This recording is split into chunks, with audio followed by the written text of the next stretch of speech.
Alrighty, welcome back to the Offszn podcast. New season, rebranded. Really excited about it. This episode and a lot more episodes are brought to us by Cowboy Grooming Co., our great sponsor based down in Newcastle. Love everything they do. They're great Aussie brand. If you need anything, hair products, beard care products, check them out. We do have a code, Offseason15. Offseason is OFFZN for 15% off. And they're one of our sponsors that let us say anything we want, and they're not snakes in the industry like some people. But that's topic for a different time. Today I am happy to have my dog trainer and friend Max. His company is Down Under Dog Training, and he's here today to speak all things dogs and training and anything else you want to, Angela White, that sort of stuff. But Max, it is great to have you. No, thanks for having me, Carl. Appreciate it. It's good to be on here. Thank you. And first thing I want to ask is, how'd you get into dog training? I guess we're on a potty, so we'll go the long version. Yeah, if you want. Yeah, sweet. Got into dog training officially back when I was living in the UK, so back in 2018, 2019. I'd been doing it as a hobby for quite a while and had helped a dog that was kind of like somewhat well known in the community do a bit of a 180. So I had people coming up to me going, hey, like we saw what you did with this dog, Paris. Can you help me with my dog? And I was like, yeah, sweet. I had plenty of time on my hands. I was just traveling and had nowhere to be. So just started helping people out. And slowly the questions got a little bit more complex. People were asking me to help with bigger issues and bigger topics. And I was like, well, fuck, I actually don't know how to do that, but I'm going to find out for you. And some of the resources I was using were costing money. So I thought, well, I'm going to pay to do this course and get this qualification so I can help you properly and give you a proper answer, not just like a fucking YouTube answer. And if my mindset was, well, if I'm now having to pay for this, you're not going to have to pay me for my services. So that's where I officially launched my business. And I was already sort of developing a bit of a reputation as, you know, the Aussie guy with the dogs and that. So that was why I called it Down Under Dog Trainer. So when people found me, they went, oh, that must be him. Yeah, nice. And that was where I launched my business. Did that for a couple of years in 2018 and 2019 while I was still in the UK. And then moved back to Oz just before COVID, just purely by chance. Uni tapped me on the shoulder and was like, hey, you need to come home and finish your degree or like you can fucking start again. So that was the kick up the bum I needed. And when I got back here, I just decided to go balls deep with it and not get a job, just go flat out with being self-employed. And it was a bit of a struggle trying to launch like a, you know, face-to-face service-based business where you're going to people's homes in the middle of a pandemic was a bit tough. Yeah, absolutely. But yeah, made it through and loving it and haven't turned back since, man. Yeah, nice. So did you always want to be a dog trainer, or was this just Funnily enough, hey, I did. So even when we did like our careers things at school when you're like 14, 15 and mum and dad would have those chats with you going like, hey, you know, what do you want to do? You get into the business end of school. I wanted to be a police dog handler or a military dog handler. Yeah. That didn't end up happening with a few things, but I think mainly, to be honest, some people are passionate about like law enforcement, and I just wasn't. I was passionate about dogs. So when they're like, you got to go 5 years of being like a beat cop and doing this and that, I went, oh man, that's my fucking nightmare, to be honest. Yeah. So didn't end up going down that route. But yeah, my passion is dogs and really just helping the average person with their dogs. Like I do some sports stuff now and some other higher level stuff, which is cool, but just helping the average person going, fuck, I thought I was going to have to get rid of this dog and now I get to keep it because of what we've done together. Like that's a thing that just gets me fired up. I love it. Yeah, absolutely. So what was your first dog? First dog was a bit of a funny one. We had this dog called Molly when I was about 6 and we ordered like a little cocker spaniel, little sleepy thing that would like be this big.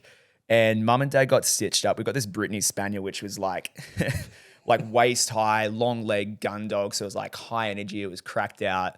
And that was our very first dog. Yeah, nice. Beautiful. Yeah. So I feel like there's a stigma around dog training, more so from the general public's perception, as you're failing. Yeah, as 100%. As a dog parent. Yeah. I'll say dog parent. As a dog parent. Yeah. And you don't want to get that help, but you need that help. Yeah. And I personally, when I first got my dog, I didn't want to get the help. Yeah.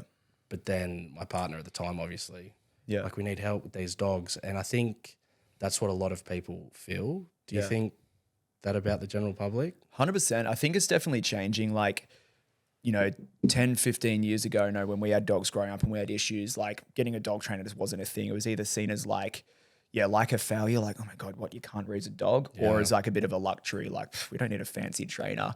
It's definitely changing, but definitely I notice when I get to people's homes and we sit down and we have these chats that there is that guilt to it. They feel like they've let their dog down, and it's not the case, man. Like, look, I've no problem telling people when they have. I do meet some people, I'm like, yeah, dude, like you're here because you should have done better. Like you have let this dog down, but 9 times out of 10, people haven't. And certainly just because you need a trainer doesn't mean you let your dog down. Like they're a totally different species, totally different instincts. And that's what I'm here for, to help you get inside their brain. I don't expect you to know that right off the bat. And sometimes if you end up on different pages and do need a trainer, it's not a failing. It's just normal part of life, in my opinion. Yeah, absolutely. Do you think that now dogs are different to what they were when we were growing up? Because when I grew up with a golden retriever, because I didn't have any brothers or sisters. Mum bought me a golden retriever for my 2nd birthday, and left alone, the house didn't even have a yard. He'd just run around, do whatever he wanted to do.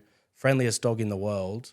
Now, I don't know if it's because of COVID that I've noticed it a lot more, where there's a lot more of these issues with separation anxiety. I don't know what else you'd face, really. I've only faced that. Or like walking, for instance. Yeah, reactivity, general disobedience, and just, it's a funny one. On a macro scale, like evolution takes so many thousands upon hundreds of thousands of years to happen. But on more of a micro level, we are seeing definitely changes in behavior. When I say we, I mean the dog industry at large. And I guess, a lot of people say that, and you see the older generation go, man, dogs aren't what they used to be. And it's 2 things. It's nature and nurture. Certainly our attitude towards dogs has changed. Yeah. Which is, for better and for worse. In some ways, our dogs live far more fulfilled and enriched lives than ever. But you also see some dogs treated like a, very well-off eccentric toddler. And that's like, very baby. There's some dogs, that like kind of love that style, but it also kind of freaks them out because like, what the fuck am I doing? But the other thing as well is, I guess, just breeding practices. Back in the day, if you wanted to get a dog, back in the day, dogs were bred for work. Yeah. So if you got a dog, it was bred from a very like headstrong, well put together, healthy working dog. That dog had to be that way to serve a purpose. Yeah. And slowly over the years, everyone's, especially when you look at like the whole, French bulldog economy and the cavoodle economy and shit, everyone's had a crack at breeding. And quite often, to meet with demand, breeders will, I say breeders, I don't mean proper breeders. I mean your backyard breeders will start to cut corners and man, fuck, like we've got 10 more people wanting a dog. So let's get, that one's got anxiety, that one's got hip dysplasia. Like they're both pretty scat. They might even be brother and sister, but let's put them together and spit them out. So dogs have gone downhill a little bit. But I think that's kind of peaked during COVID, and I think it's slowly correcting now and getting better just based on what I've seen. Do you think that you said that like a dog with anxiety, and I can't remember what you said. Yeah, reactivity. Yeah, that's the one, reactivity. You join them together. Yeah. Is anxiety passed down?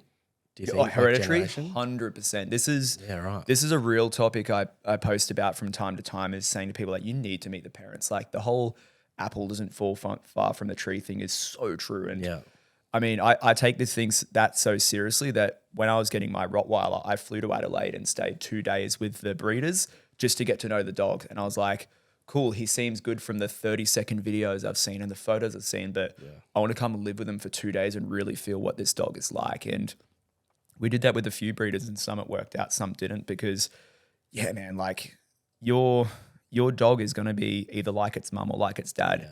So if you see that dog and that dog is fucking anxious and it don't want to go near you and its sociability is low and it's suspicious and all this stuff, it's like, that's going to be passed down. It just is. Yeah, absolutely. I feel like if it's a good breeder too, they'd be like, yeah, sweet, come stay with us. 100%, man. Nothing to hide. That was super hospitable, and it was pretty cool. But exactly. If you're a good breeder, you got nothing to hide. But when you get there and they're like, no, you can't meet dad, he'll eat you, or you can't meet mum, she's scared of people, or whatever else, you're like, that should just be like red flag fucking city. But absolutely. Yeah. Because one of the biggest issues I faced when we got Gator, who's a Dalmatian, if you don't know. Love Gator. Yeah. So his parents, his mum was owned by the people, and the dad they'd rescued. Yeah. And they were taking him to the vet to get desexed, but he'd got to the mum beforehand. And that's how Gator came along. And it just happened that it was as COVID was kind of happening. So was meant to go to New Zealand at the time, couldn't go to New Zealand. Yeah. Had this money. I was like, oh, well, Let's get a dog. let's get a dog. Yeah. So we went to see them because it was like a mate of a mate whose dog had the puppies. Yeah. And when we were there, we were trying to decide which puppy to get. Yeah. And my partner, Janelle, at the time, she wanted to get this other one, and she was like, it was deaf. It was definitely deaf. Yeah. And I'm like, no. But I just had this like blue-eyed one follow me around. So we took him. And then through COVID, I was home almost every day. Yeah. So then we got separation anxiety. And crate training is a big thing. And it's something that I've always been brought up without crates. Yeah. And I know it's been around for a long time, but as our generation, I think it's a lot different. A lot Our more opinions prevalent on now. it. Yeah. Like it's very popular now. Yeah. And I was so anti-crate training. And Yeah, for sure. don't get me wrong, neither of my dogs crate trained. Yeah. Like they are not I know. crate trained. And it's something that probably looking back probably should have done, but I'm not for it. But do people, like how old can a dog be to be crate trained? Can you train a 6-year-old dog? Oh yeah, 100%. Like I find it just because of how much puppies need to sleep and how rapidly things are, they adopt it much quicker as a puppy. But yeah, we have adult dogs get crate trained for one reason or another. I'll have people come to me and saying like, we should have done it, but we didn't. So here we are. How can we do this? Yeah. And yeah, some dogs can pick it up like that. Some dogs don't. But I think it's a great tool, man. And in terms of like getting pushback on crate training, my two biggest things I say to people is, look, number one is you're putting yourself in your dog's shoes. Like, would we like to sleep in that? Fuck no, but we're not dogs. If your dog escaped tonight, they'll be sleeping in somewhere half the size of your fucking big fancy crate. Yeah, exactly. So that part's not a thing in terms of the containment side of things. And secondly, people go, well, if it's so natural for them, why do they scream at night? It's like, well, same like us. Like, it's natural for us to sleep in a dark room. Did I like it when I was 4? Fuck no. I used to have I had to be slowly accustomed to it. And same with our dogs. Like, when I brought Nelson, my Roddy, home a few months back, it's same. He had to be accustomed to it. Now he fucking loves it. Like he takes himself in there as a nighttime. So definitely recommend it. And yeah, if people don't believe in it, I mean, I get it, but also push back on it. I'm like, it's good for him. So that was a good way only to put it. positives. That we didn't like the dark when we were a kid. Yeah, It just was takes just its time, saying man. that I don't know. No, I get it. Totally get Don't it. get me wrong, I'm all for it now and I wish I had done it. But at the time, I was like, nah, At the sleep in the time, you're bed. like, I'm not Get in the caging bed. my dog. Yeah, exactly. Just 100%. that No, mindset. Because none of my dogs before had ever been crate trained. Yeah. So I've just done what my mum's done. And yeah, no, fully. And that's it. And, you know, some people are really adamant. Like when I say some people, some trainers are like, every dog I train has to be crate trained. And I'm not quite that militant with it. Like there's advantages to it, but if you're already getting that thing, if your dog already has an off switch, has a good sleeping spot, doesn't destroy the house, is toilet trained, then you don't fucking need it. Yeah, like exactly. we've still got ours because we got this nice big wooden bougie one sitting in the lounge room, which is pretty cool. So I'm obviously not going to chuck that out. And Nelson still takes himself in. We don't need to close the door now because he's got all those things. So like if your dog's got those things, you don't need it. Yeah. But if you don't, it's a pretty good vehicle to get there. Absolutely. And I think because Gator was suffering from separation anxiety, I did probably the biggest cardinal sin you can do. And I just got another dog. I mean, it works. Yeah, well, it does. And everyone says, no, don't do it, fix him first. And I was like, why? Like, he's a pack animal. Yeah. I'm not home. Fuck you. Yeah. I'm getting another dog. It works. So I rescued a greyhound at the time, but... Oh, I thought, I thought you meant so Miami. No, so I rescued a greyhound before Miami. True. Okay. During that second lockdown, that's a whole nother topic, Yeah. the greyhound industry. Anyway, so I rescued him, and then he was really good, but he was older, and Gator was still a puppy, and they got on fine. Yeah, Everything was cool. good. He was crate trained. Yeah. Anyway, he ended up going to home with a friend, which was really good. Yes. And because Gator was still like, oh, I need a friend. But Gator was good when we had the greyhound. Yeah. So then, all right, breeder came up. And one that we're actually on the wait list when we got Gator. And they were like, true. One's come up now. Yeah. Well, okay, sweet, done. So I went and saw Miami, and I was like, hell yeah. Sold, man. Went and Yeah. looked at her, went back home, called her. I'm like, I'll take her. Yeah, done. And it was the best thing I ever did. Yeah. Best thing I ever did. Yeah. So now that fixes separation anxiety. Get Fuck another yeah. dog. Yeah, Just get another dog. It works, man. The other one I saw on fucking Instagram or something a few months back was this guy had a few pugs with separation anxiety, and he went and bought a mannequin, dressed it in his clothes, and would sit it on the fucking couch when he left the home. Yeah, right. And there's these photos I'll show you after where like these pugs are snuggled up to this mannequin. If you if you're on your phone right now, Google it, and it's a fucking funny photo, man. So I don't know if anyone else has tried it. Like, it's creepy as hell. Yeah. Like some Jeffrey Dahmer level shit with this like inanimate human sitting on the couch, but That's it interesting. works. Yeah, right. Oh. See, because like Put 'em out of I business. tried dog TV on YouTube, like the 10-hour videos, Yeah. and nothing worked. It was Yeah, that's it. But I was home during COVID, so it was like, Yeah, this your dog's dog just gets- gone from everyone being home to nothing. Yeah. So- And that brings a good point, like in terms of that, like early life, adaptation and exposure and whatnot, is when our dogs first become, I'm going to quite say sentient, they're already sentient, but when our dogs first become aware, their eyes, ears, nose open, they go like, fuck, like what is this? From 3 weeks till about 16 weeks, they go through this critical development period, whereas essentially they're making up their mind on how they feel about the world.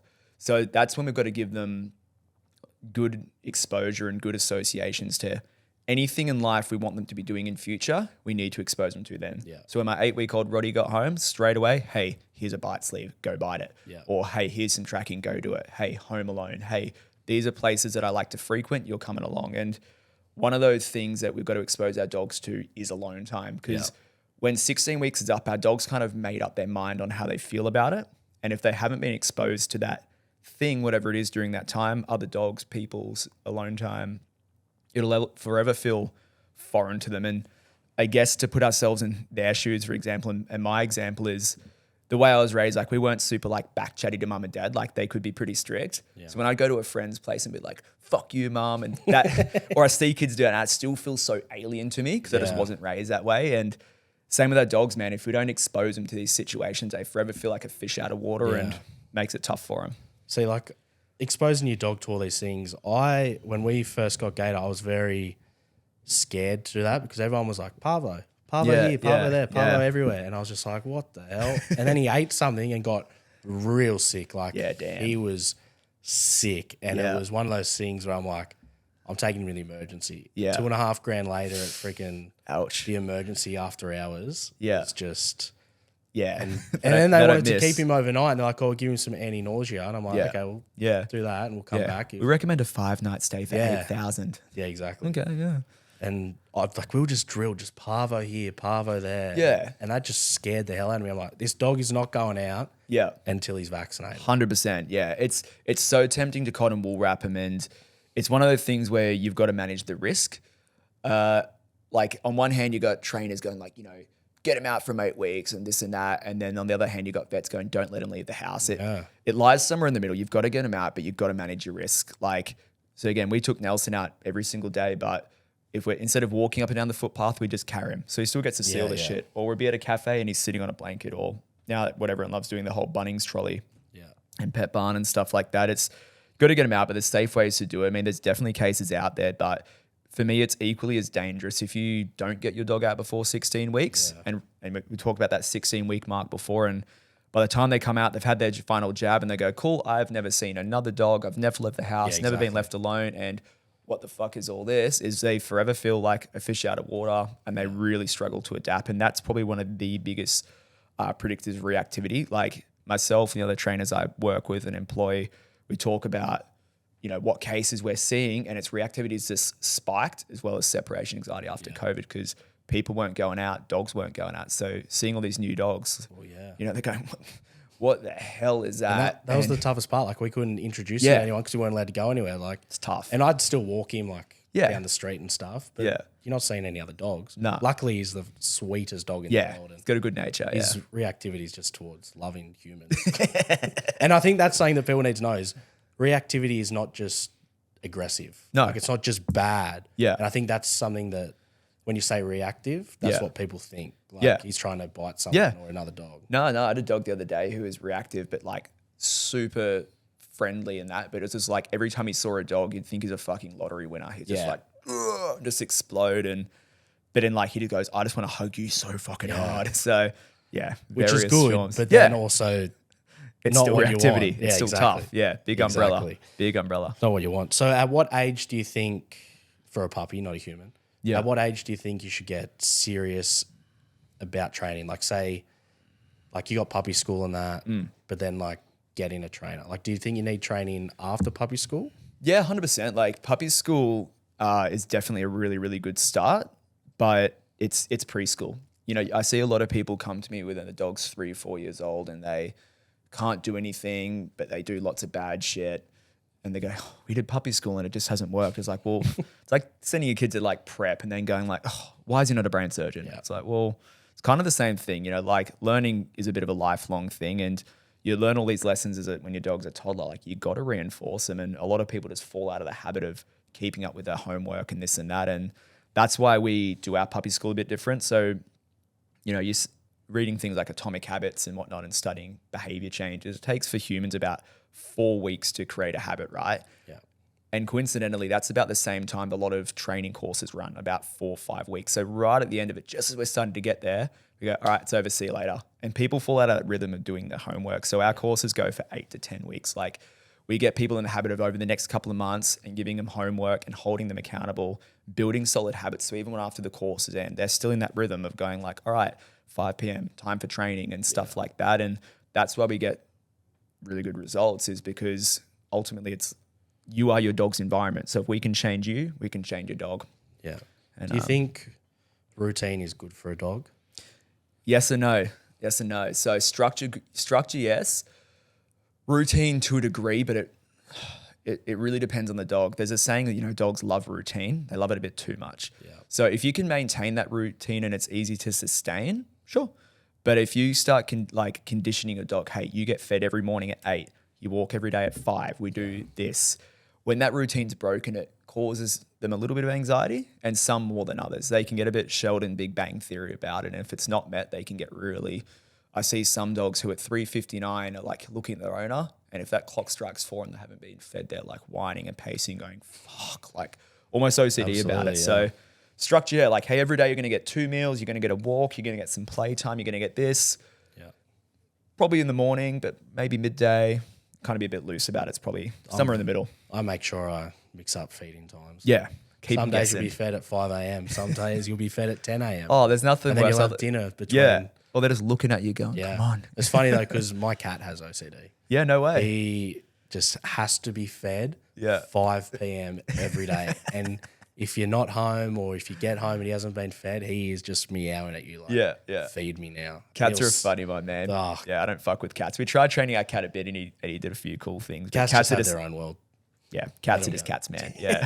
Can't train them. No. Cannot train them. Have you ever had someone that you couldn't help? Oh, yeah, 100%. And not because of the dog, because of the person? Yeah, like for various reasons. Sometimes it's me, sometimes it's them, sometimes it's a dog. Like there's 3 parties at play, and yeah, so I've definitely had people we couldn't help. I guess some examples, like sometimes with like a fear reactive dog, like a human fearful dog, sometimes I'm just not their jam. Yeah. Sometimes I'm the best thing for it because I rock up and ignore it. I'm like, whatever. Yeah. But some dogs find that really distressing, the fact that it's not working. And we try a few sessions and I'm like, hey, like I need to be the first new person that your dog trusts, and this isn't happening. So sometimes it's that. Sometimes people just don't gel with my personality. I used to be very, customer servicey and welcome to Canada Dog Trainer. Now I kind of don't give a fuck. And sometimes for some people that's good because they don't like, they go, oh, we just want honesty and no filter. Well, yeah, you'd rather have someone that's just other people find it repellent, and that's cool. And then sometimes there is the odd dog where one in particular I had was like an ex-military dog of some sort. I think it was with the RAF, and it had pretty much got all the way through being like a multi-purpose, and apologies viewers if I'm getting my terminology wrong, but multi-purpose for like, protection and defense as well as like tracking and blah, blah, blah. And it failed for like 1 or 2 super niche things but this dog was like fucking trained. This was like G.I. Joe. And it didn't pass, and it got rehomed to this lady who I think had overstated her dog experience. So it was a Belgian Malinois, like 2 years old, like fucking knew it could take down people and knew it was good at it. And this dog had all the instincts and genetics and train, and then on top of that 2 years of training and reinforcement to be built up to be like this crazy dog. And then she came at me and kind of wanted to like undo a lot of it, or wanted to like really calm it down.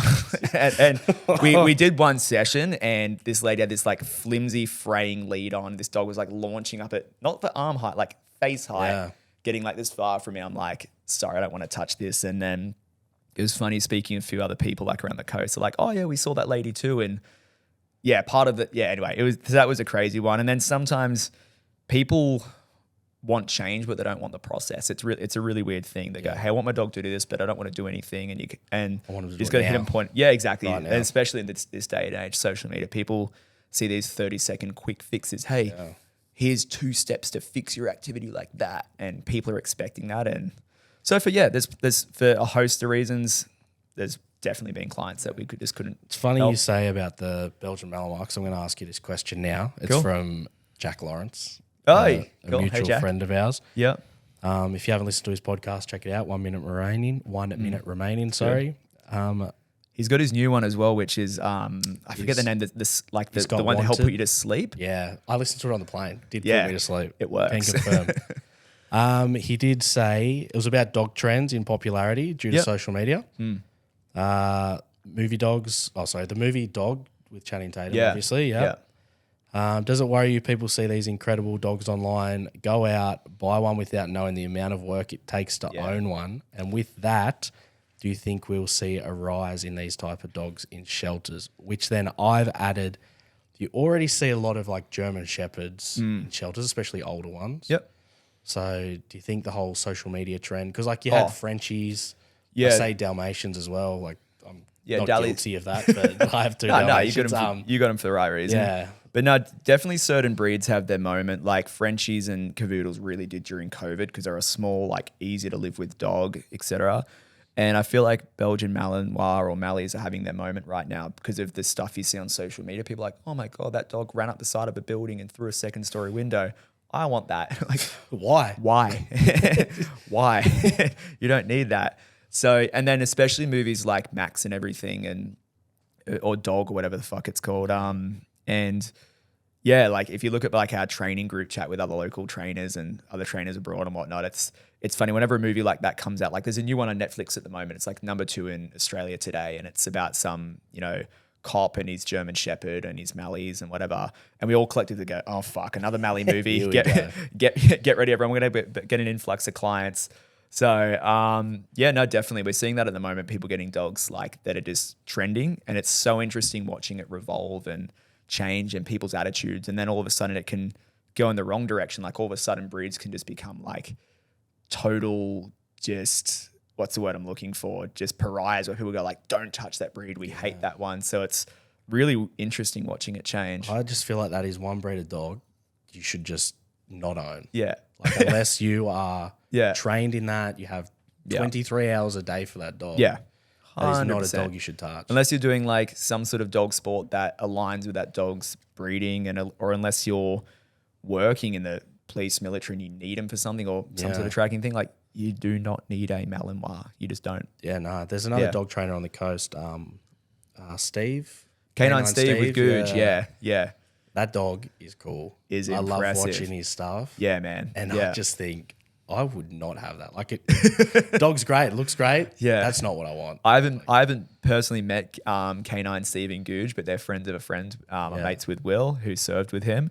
And even looking at photos of Googe, I'm like, dog scares me, man. That dog's intense. Like the way he just looks through the camera, I'm like, I don't want to make eye contact with your photo. Yeah, nah. He's intense. He lives on the coast and he talks about it, which is something that I also want to bring up. It's kind of a little bit controversial and such, but border collies on the Gold Coast, actually just working dogs on the Gold Coast, it fucking grinds my gears. Yeah. Like you don't live on a farm. You've just got this dog for show. You live in an apartment. You live in a small townhouse. Why do you need that dog? You do a coffee walk in the morning and that's it. And that dog needs more, needs more stimulation than going to the coffee shop to get your fucking iced latte in the morning. 100%.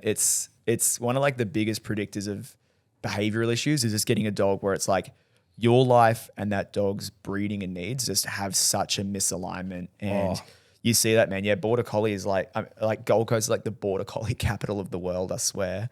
And it's look, you see some people doing a fantastic job. You see some people are not, and then kind of scratch their heads. It's like why it's not working out. And Absolutely.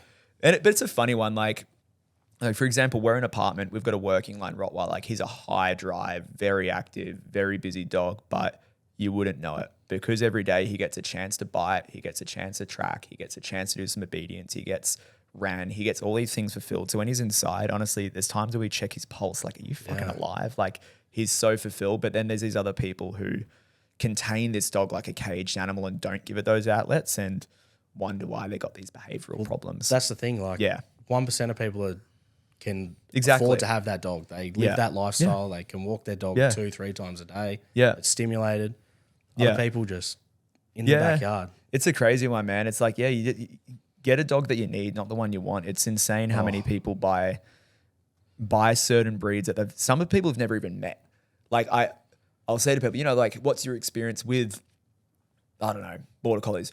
We never met one, but we're just like, that's what we wanted. We just want something fluffy and long hair, and it's like, I don't hate border collies, but they're not a breed for me. Like, I like to wrestle with my dogs, and I like some fat on them where I can lay on them, and and their lifestyle is too hectic for me. Like, this is why I'm such a big advocate for greyhounds. Yeah, dude. Like, they are just the best dog, and I don't know whether people overlook them because of the racing industry. But they're another one with a stigma because, like, in states like Victoria, I think they still have to wear a muzzle in public. Yeah. And because of the odd 60-minute story of like killer greyhounds, people have this thing where they're like super aggressive. But man, having looked after like a few greyhounds with my other business, like my house sitting and pet sitting business, and you know, training quite a few, like, dude, they are the easiest to live with dog ever. And that's what I think. They should be the most popular dog on the Gold Coast. Yeah. They are just perfect for apartments. Like, a lot of them don't even like to walk. Take them to go to the toilet and they're happy. But one of the listener questions we got in was, you know,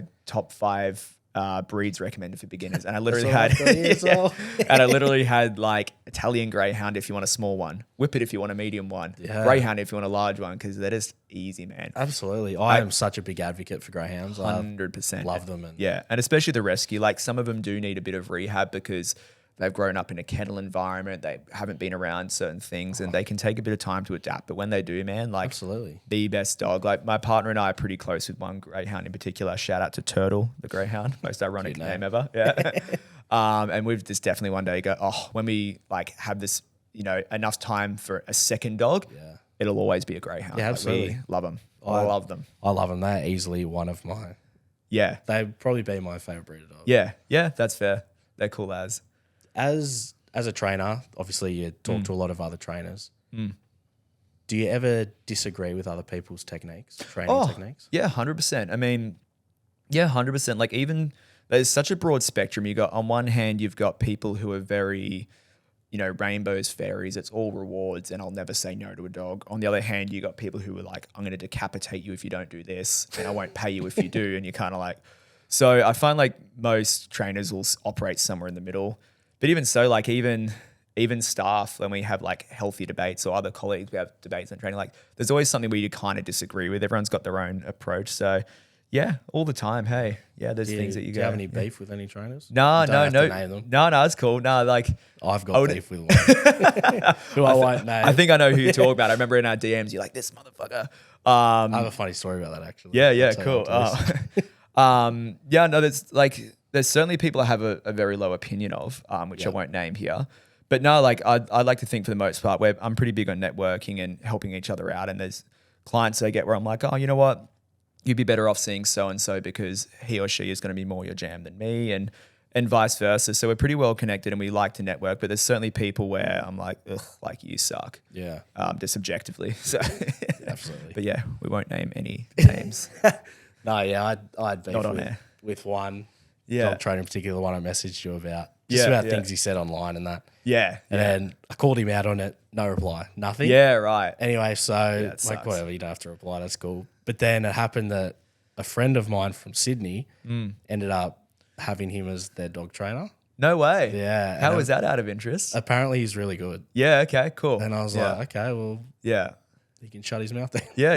No, that's fair. Apparently he was really good. And I was like, okay. Oh, that's good. It's funny sometimes because the person we're talking about has a good following. Yeah. And it's interesting sometimes. Some people really deserve their following. We're like, fuck yeah, dude. Like, you're killing it at whatever you do, whether you're a PT, dog trainer, whatever.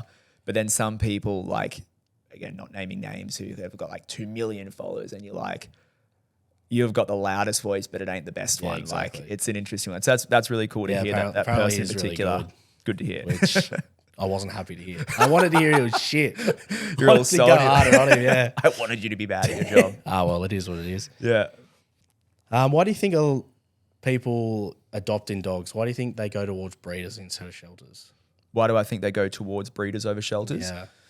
I think more predictability. Look, rescuing a dog from a shelter is really cool. It does get overly glamorized. Like just last week, I had a client.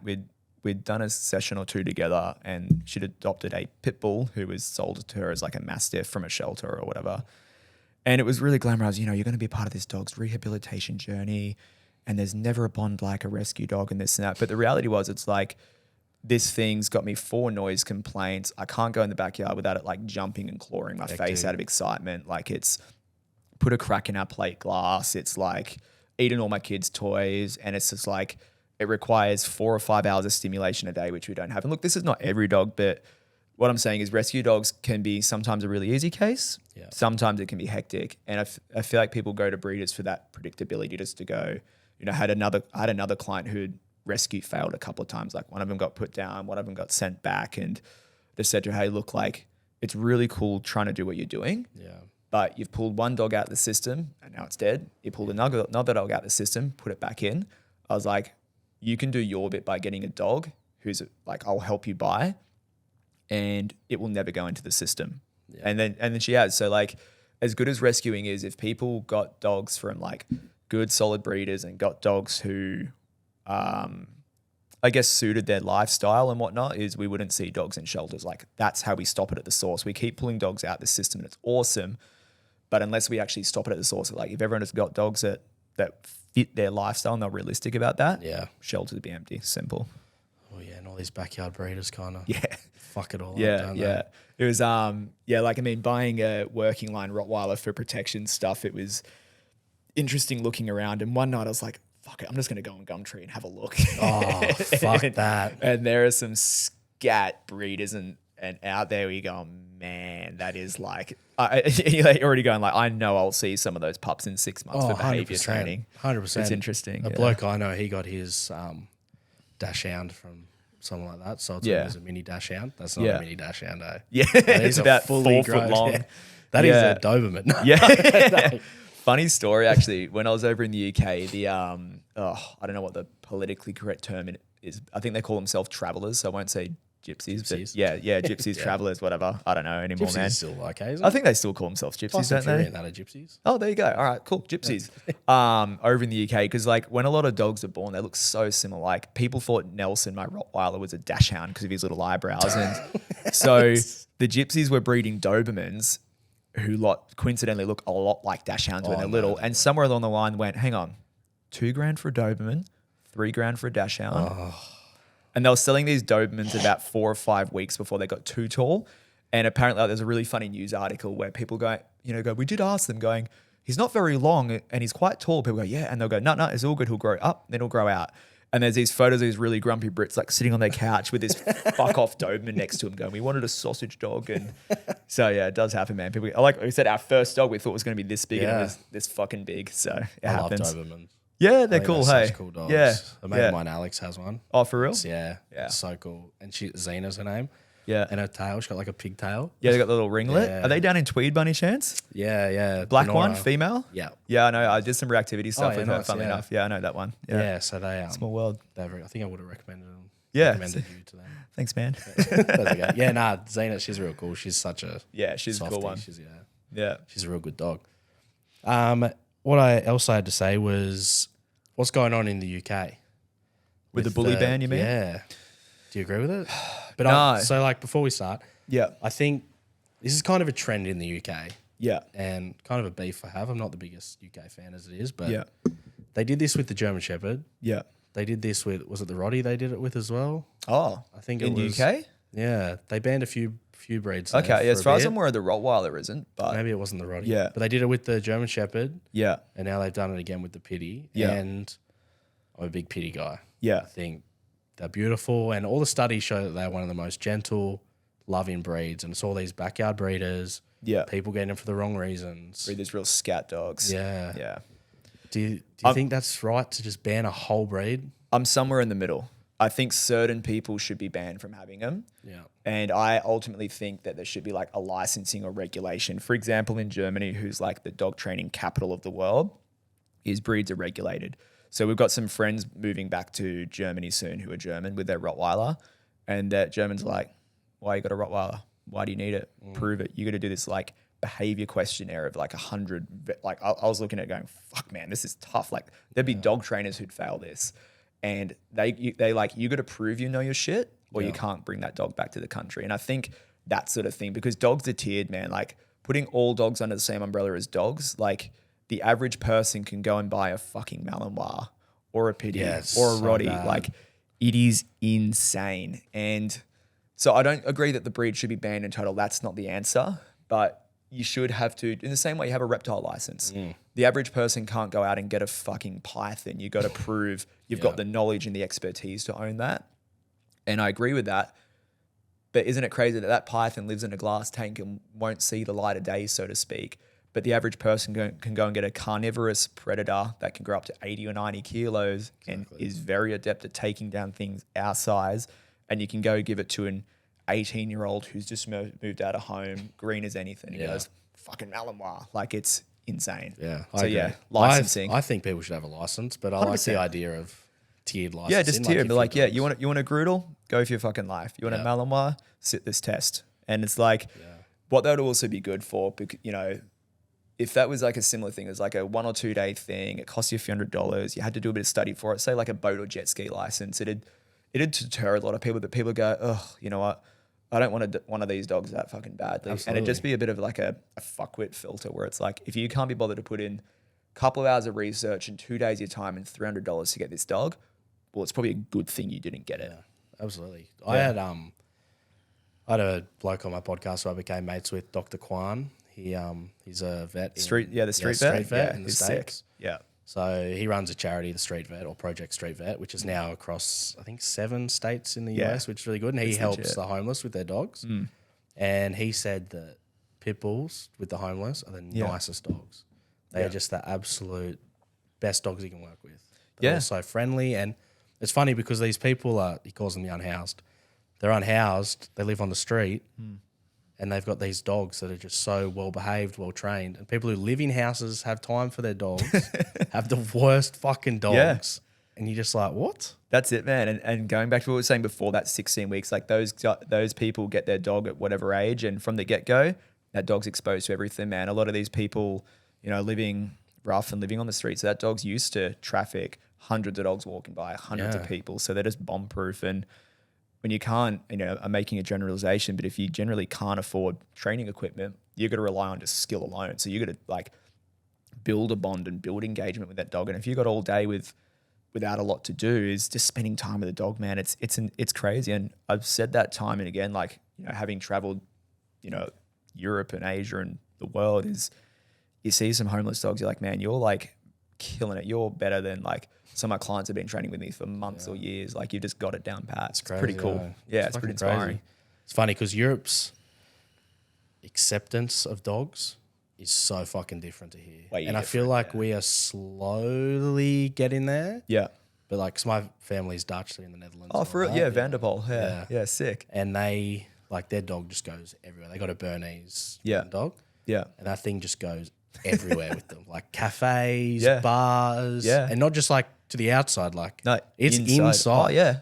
It's cool. It's awesome, man. Like I said, I started this when I was in the UK, and I kind of took on some dogs that kind of lived with me and whatnot, and just taking them everywhere. Like, I go clothes shopping, and I'd just be like, cool, I'm just going to like put my dog in a downstay at the front while I go and try on clothes, or go to a cafe or restaurant and be, again, like inside on carpet, chilling with you. But it's because you get to that, the dogs are better. So it's like a catch-22, and it was a real actual culture shock moving back here. And I was like, oh, fuck, I'll take my new dog to Big W. And they're like, no. It's funny you say that, because when I was growing up, we had our golden retriever, Boswell. Yes. My mum's partner at the time, Sam, he was like a proper cowboy. Like, he was like broke in horses for a living. Just a real redneck dude. Yeah.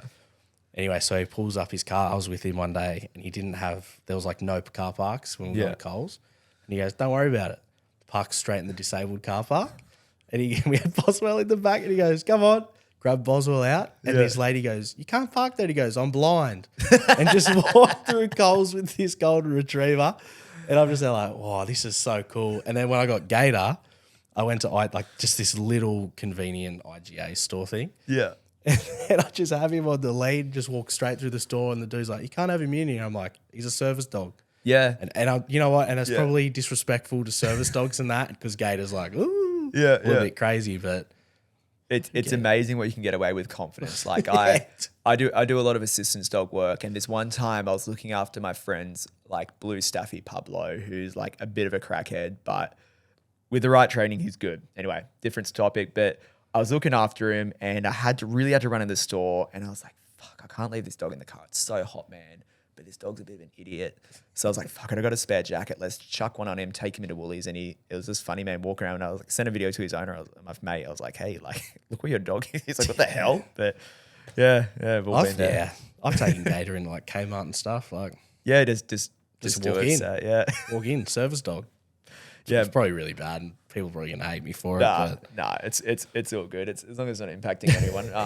My last dog, London, my Weimaraner, I qualified as an assistance dog for myself, for my stuff. And he used to come everywhere with me. He used to go to the movies, go to restaurants, go to Woolies, and taught him to push the trolley and carry stuff around. And it was pretty fun, man. That's but so yeah, cool. sitting in gold class movie with your dog was like, That's pretty peak cool, stuff. yeah. That's sick. When it comes to dog attacks, there's seemed to be a rise on the coast. Yeah. And who do you think's to blame? Do you think it's the dog, the owner of the dog, the person that's getting bitten, the fucking parent of the kid who just got bitten? Yeah. So there's always two parties. There's like the victim and the aggressor. And I feel like 9 times out of 10, it's the aggressor for sure. Like, but at the same time, so working with a lot of reactive dogs, we'll train in public places, right? Like, and the amount of times I'll be in a public place where it's an on-lead area, and some idiot will let their dog run up to mine with the old tagline, "It's okay, it's friendly."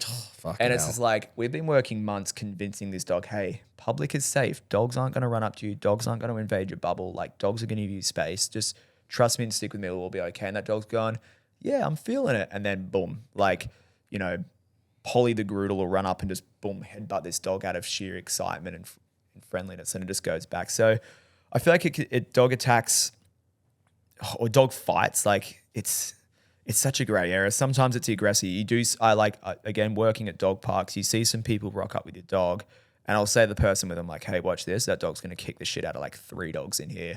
So in that cases, it's like that. But then other times, some people do walk in off-leash areas, and I know you're supposed to have effective control, but I'll see people quite obnoxiously walk through the middle of the park, and their dog's basically doing that to everyone. Yeah. And they're going, and it's just asking for it. So it's unfortunately there's not a black and white. It's always this person's fault, because there's always someone that's failed, and sometimes it's the owner of that dog, sometimes the owner of that dog.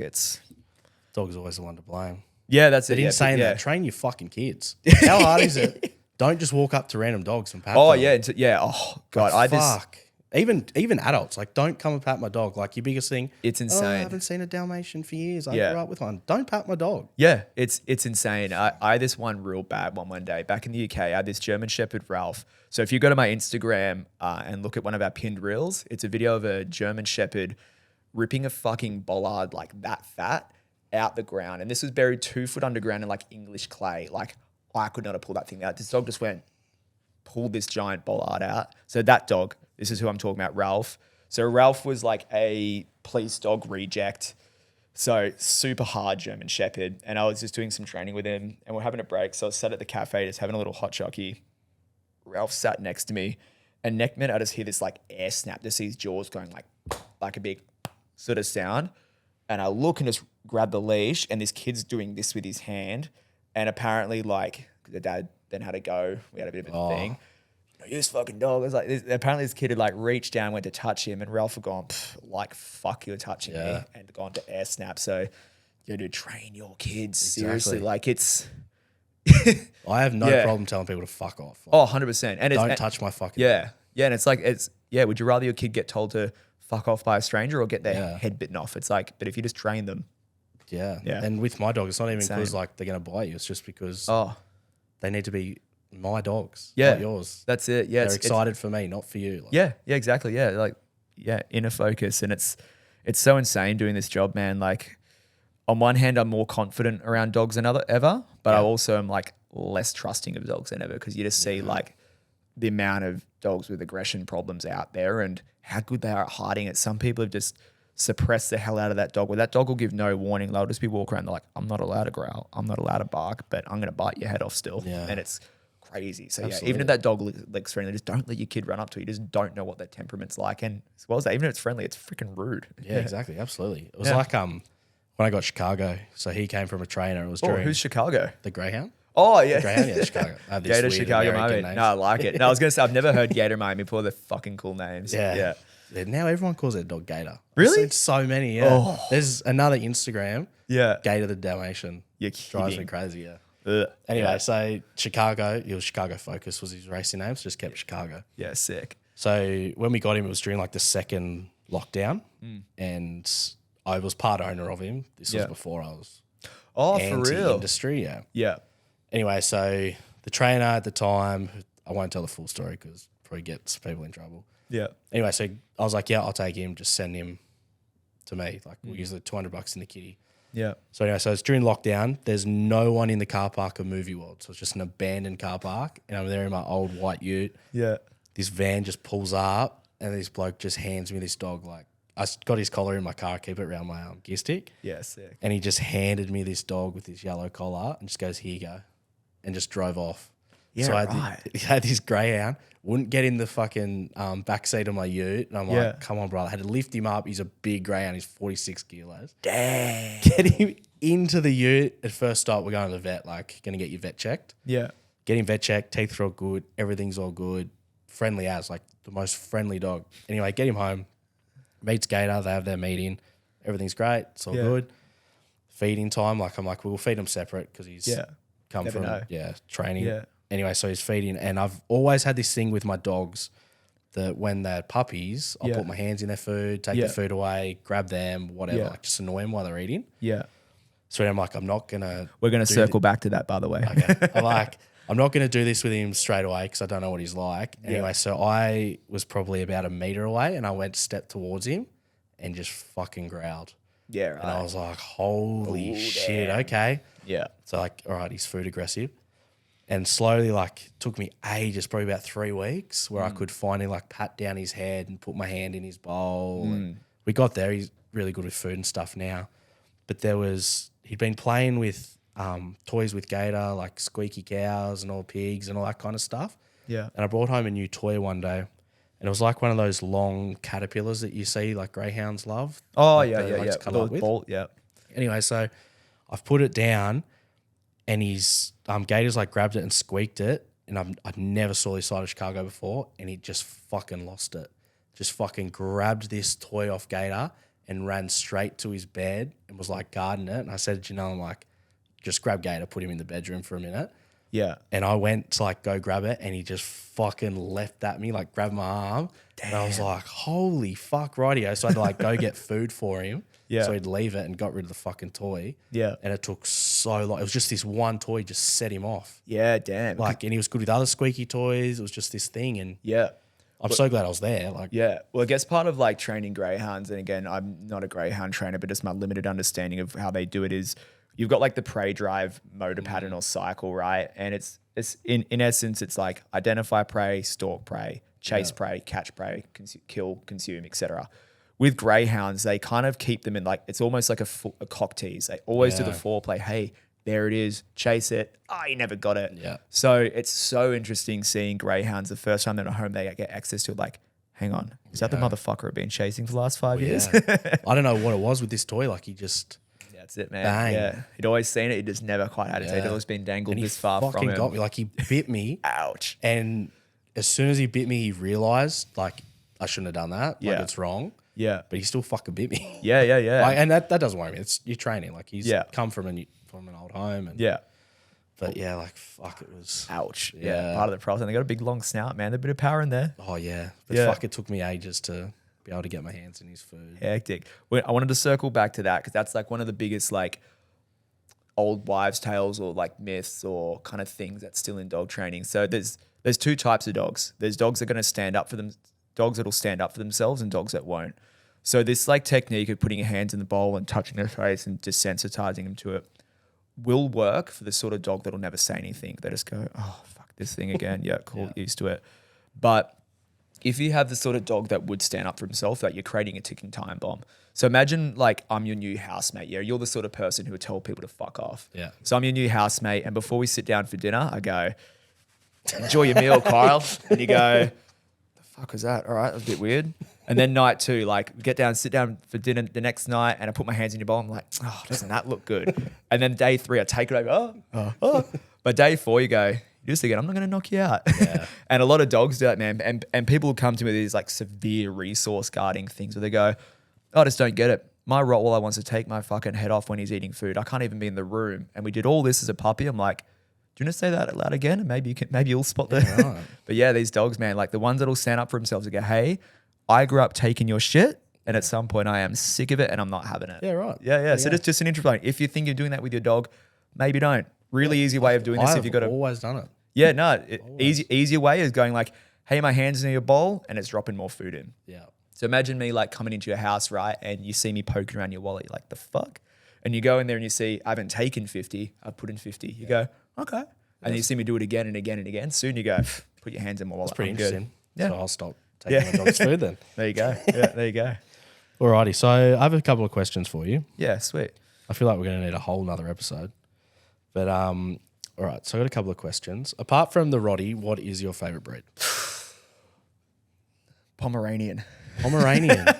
If we didn't get Nelson, our working line Roddy for protection sports, we would have got a Pomeranian.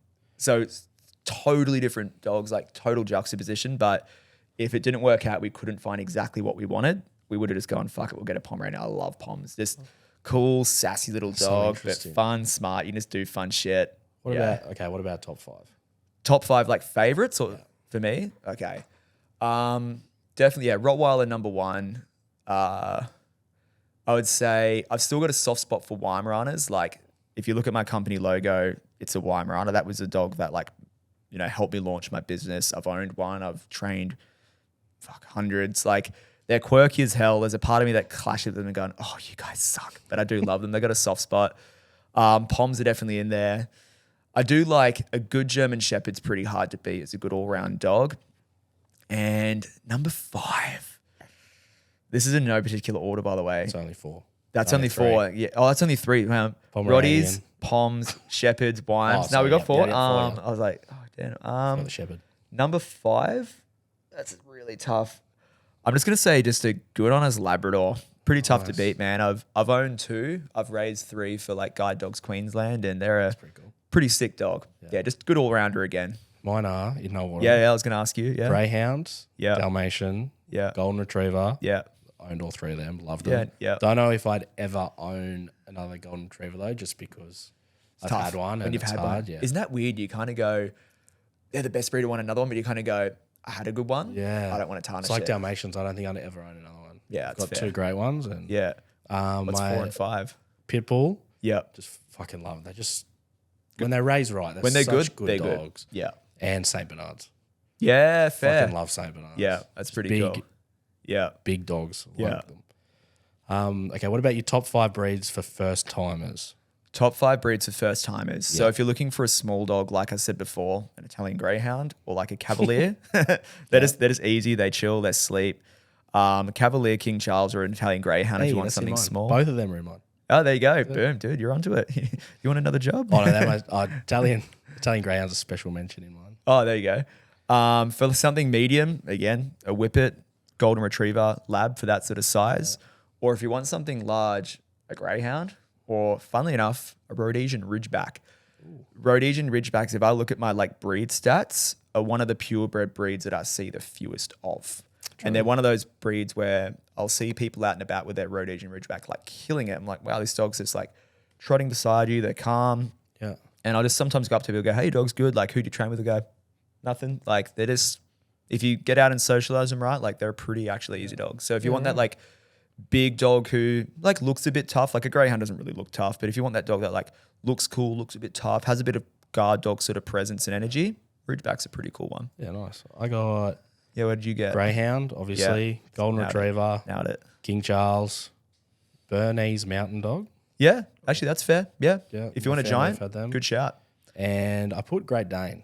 Yeah, okay. I know a lot of really good Yeah. Great Danes. Yeah. But I also have seen the opposite side. Yeah, I was gonna say. It's But like, I just think like they're haven't good had it. family dogs. They're like, yeah, with if you kids. get a good one, like same again, good stock. They're one of those ones that can be. Actually, I got a pretty funny story about a Dane. They're one of those ones that can be pretty goofy. And when they're like 80 kilos and goofy, it's like tough one to manage. But see, I like that in a dog. That's what I yeah, like. and it's cool. I mean, you're a big boy, so you can handle it. But one of the funniest ones I ever had, right, was back in the UK. I had this Great Dane called Junior, and he was a Great Dane, I think, with like gigantism. Like we measured him because he was so big. We actually measured him compared to the world record standing Great Dane, and he was like 2 centimeters shorter than us. So he was like, you'd put him next to a Great Dane, and he would make the other Great Dane look like a Labrador. Like he. Hectic. Speaking of horses, she was like an equestrian person. Her Great Dane Junior used to wear like pony rugs like that to keep him warm in England. Like 95 kilos is enormous. It's a big dog. We'd walk and like his head would be up here. But yeah, so a couple of funny things with that dog. One of his behavioral issues with like was human humping. So she taught him cuddles when he was like this big. And then she goes, I just didn't think ahead. And when she was like 5 foot fuck all, this dog stood at like 6'5" at least. And its puppy cuddles became, it would jump up, put its elbows like either side of her head, pull her head down, and then like the biggest Great Dane red rocket would just be like hitting her in the face, man. Like it was so bad. The first time I watched it, I was like, got to like mental image this forever before we train it. It was crazy. And then he used to lick the ceiling. Just because he just put his hands up and paws on a bookshelf and just like, and he licked a hole in the drywall on the ceiling. It was just because he's so fucking big. Yeah, That's crazy. Danes are a funny one. Top 5 dog breeds you should not own. I wrote these down. Let me see if I can remember them. Number 1, Belgian Malinois, just because we talked about it earlier. They're trending at the moment. We're seeing more and more people get them. You just like shouldn't own if you're a beginner or Shouldn't own if you're a beginner. shouldn't own if you're a beginner. Yeah, Belgian Malinois, number 1.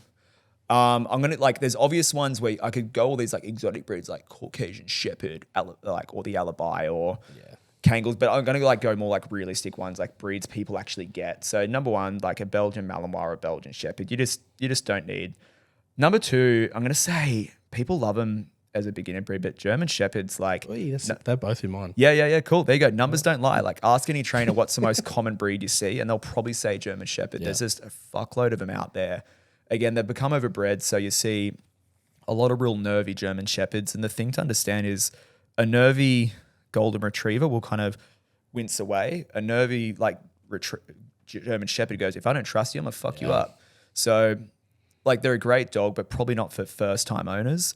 Number 3, Rotties, same again, a breed I see a lot. Yep, dude, fucking fingers on the pulse, hey? You like it? Yeah. Same again, you see a lot of people who get them, and if you don't put that energy, if you don't know what I'm doing, like they can be dangerous dogs, man. I mean, in Australia last year, right around the time we bought Nelson, they killed one lady, they nearly killed a lady. There was like 2 somewhere, like her 2 dogs just like turned on her. Yeah. And then Oh, yeah, I one did see dude that. down in Tassie that killed it as well. And it's no coincidence. Like people say they're not an aggressive breed. Like they are bred to have innate aggression. Like Nelson, my Roddy, is a fucking aggressive dog, but he's a very social dog. Like he just channels it into this one part where you go, whoa. But outside that is just like whatever. So Roddies, Shepherds, Malinois. Number 4, Staffordshire Bull Terrier or the Amstaff. Again, super popular. When they're done right, they're awesome. So if you're a first time owner who like puts it into it and knows what they're doing, it can be a success story. But again, I see them all the time. It's a really popular dog for like young couples in their 20s who kind of overestimate or underestimate the workload. And again, it's no coincidence why, as much as I love Staffies, it's no coincidence why they're one of the ones in the news doing bad shit. Is because they've got a super high prey drive. They struggle with impulse control, and they've got a fucking strong jaw. And number 5, herding breeds. If you're a first time owner and just want a regular ass dog, do yourself a favor. Don't get Kelpie, collie, cattle dog because you just won't have fun with it. It will be far too much dog for you. I hate it. It's like getting a Lamborghini on your L's. Like, don't do it. Yeah. I had What'd you get? border collies / herding dogs, Nailed it. Malinois, Yeah. German Shepherd, Rottweiler, and I Yeah. went a little left of field here. Okay. Husky. Oh, yeah. Huskies should 1000% be in there. Yeah, yeah. Listen to Kyle, not me. That is Huskies 1000%. I'd like Huskies. Yeah. I don't like that they talk. Yeah. But that's okay. However, when Miami was young and going to puppy school and stuff like that and daycare, Yeah. her group that she'd hang out with, class, was a lot of Huskies. So Yeah, now I right. have a Dalmatian that talks. She picked it up. Yeah, Huh? she's good for it. It's like Damn. not like badly, like she won't howl or whatever, but if you Yeah. talk to her, she'll talk back. Yeah, no way. Yeah, I had Husky did that to like a bunch of neighbors when we were doing a home consult and whatnot. It started howling out in the backyard, and that was one of the things where they see. And like on cue, like 5 other dogs like here around the neighborhood all of a sudden. I was like, oh my God, there are heaps of Huskies. She's like, no, she taught them all to howl, Yeah. and now my neighbors fucking hate me for it. Absolutely. Absolutely. Matt, your list was good. It was good. What's the best food to feed your dog? Do you reckon raw or Raw if you're doing it right. So raw is what they were designed to eat. A lot of people really reject raw and have some pretty flawed arguments about it, in my opinion, is we look back and look at what dogs were eating even 100 years ago, and they've not adapted or evolved since then. So if you're doing a raw diet and balancing it out, when I say balancing it, like their diet should mimic as if they were to catch prey. There's a certain element of meat, certain element of bones, certain element of organs and other shit in there. And they're also kind of fossickers. So your dogs would pick up veggies and scraps and different shit, and they'd vary their proteins. A raw diet isn't getting 500 grams of beef mince from Coles and giving that to them every day. Like, you're just going to malnourish your dog. So that's definitely the best thing, but it's also can be expensive. It can be time consuming. So I get why not everyone does it, but that's the A1. Yeah. It is. And you notice it, like, you notice it in their behavior, notice it in their health, you notice it in things like their poo. Yeah. It's the best. hardest dog to train Hardest dog to train. that you've had to deal with? Oh, okay. The hardest one I've had to train. Oh, damn. I have to really sieve through the archives here. I think actually probably just this Groodle I had, and I won't name names, but just this thing, man. It was just like had that poodle arrogance, didn't have the poodle intelligence. It was just like young, dumb, very arrogant, had just been raised in a very, same again, like one of those households where it was just like a very, like almost just like a very privileged toddler. Yep. And it took a long time to get through this dog. So yeah, and for not that exciting a story, but just this dog, man, it was just like nearly the death of me. I was like, I'm considering a career change. Yeah, right. What about the easiest? Easiest.